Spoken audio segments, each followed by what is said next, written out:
మీరందరూ సహకరించండి, మీరందరూ ఆలోచన చేయండి.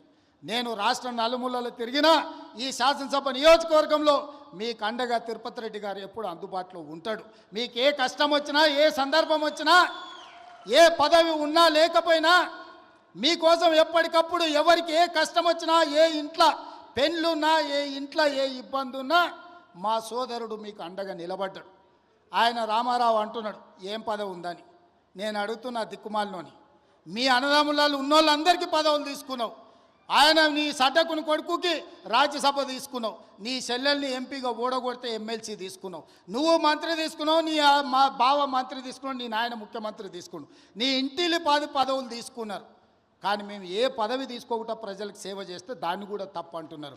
పదవులు తీసుకోవడం తప్ప, కుటుంబం దోసుకోవడం తప్ప, ఏ పదవి ఆశించకుండా ప్రజలకు అందుబాటులో ఉండి ప్రజల మేలు కోసం ఒకవేళ నేను రాష్ట్రం మొత్తం నలుమూలలు తిరిగే బాధ్యత నేను తీసుకుంటే నా కుటుంబ సభ్యులు మీకు అండగా నిలబడితే కూడా వాళ్ళ కళ్ళల్లో నిప్పులు పోసుకుంటున్నారు. మీరు ఆలోచన చెయ్యండి.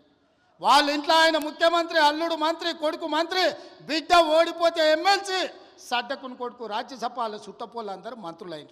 నేను అట్లా ఎవరు నన్ను తీసుకున్నాను మా కుటుంబంలో? మీరు చెప్పండి. ఏ పదవి లేకుండా నిస్వార్థంగా మీకు పనిచేస్తుంటే కేసీఆర్ కుటుంబం తప్పు పడుతుంది. అట్లెట్లా చేస్తారా మీరు? ఏ పదవి తీసుకోకుండా మేము చూడు ఎన్ని తీసుకున్నామో ఎంత దోసుకున్నామో చూడమంటారు. మీలాంటి పదవులు తీసుకోనికే దోసుకోనికే మేము పోటీ పడం చంద్రశేఖరరావు. మా విధానం అది కాదు. మమ్మల్ని నమ్మిన ప్రజలకు అండగా నిలబడి, వాళ్ళ కష్టం వస్తే కష్టాలలో వాళ్ళ తోడుగా నిలబడి, వాళ్ళ కోసం కొట్లాడి, వాళ్ళ కోసం రక్తం చిందించే నాయకత్వం మాది. మిమ్మల్ని నమ్ముకున్న వాళ్ళని మోసం చేసి దోసుకునే నీతి మీది. మీకు మాకు తేడా ఉంది. మేము మీలాక కాదు. నేను నికార్సుగా నిక్కచ్చిగా చెప్తున్నా, మీలాక పదవులు కొల్లగొట్టడానికి, రాష్ట్రాన్ని దోసుకోవడానికి నా కుటుంబం లేదు. నా కుటుంబం నాకు మీరు ఆశీర్వదించే అవకాశం ఇచ్చినందుకు మీకు అండగా నిలబడాలని సమయం ఇస్తున్నారు. ఇన్నేళ్ళైంది నేను మీకు ఇక్కడికి వచ్చి. ఈడున్న వాళ్ళందరూ నన్ను వ్యతిరేకించేటోళ్ళు రాజకీయంగా కూడా నియోజకవర్గంలో ఎవరి దగ్గరైనా ₹1 ఎప్పుడైనా ముట్టుకున్నానా? మీరు చెప్పండి. మీరు వీలైనంత వరకు మేము సాయం చేసినాం. నేను బస్ డిపోకి భూమి ఇచ్చిన, నేను సబ్స్టేషన్లకు భూమి ఇచ్చిన, నేను పాఠశాలలకు భూములు ఇచ్చిన, నేను సొంతంగా కొని ఇవాళ కోస్గిల బస్ డిపోకు ల్యాండ్ ఇచ్చిన. ఎన్ని కోట్ల రూపాయల విలువనో ఇవాళ మీరే చెప్పండి. ఇవాళ మన సబ్స్టేషన్లకు భూములు కొనిచ్చినాం.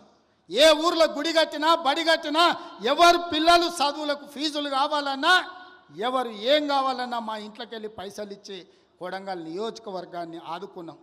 పోయిన 5 ఏళ్లలో ఒక ఆయన ఈడ ఉండే ఏం వసూలు చేసిండో మీకు తెలుసు కదా. ఎంతమందిని ముంచిండో మీకు తెలుసు కదా. నేను చెప్పాల్సిన అవసరం ఉందా?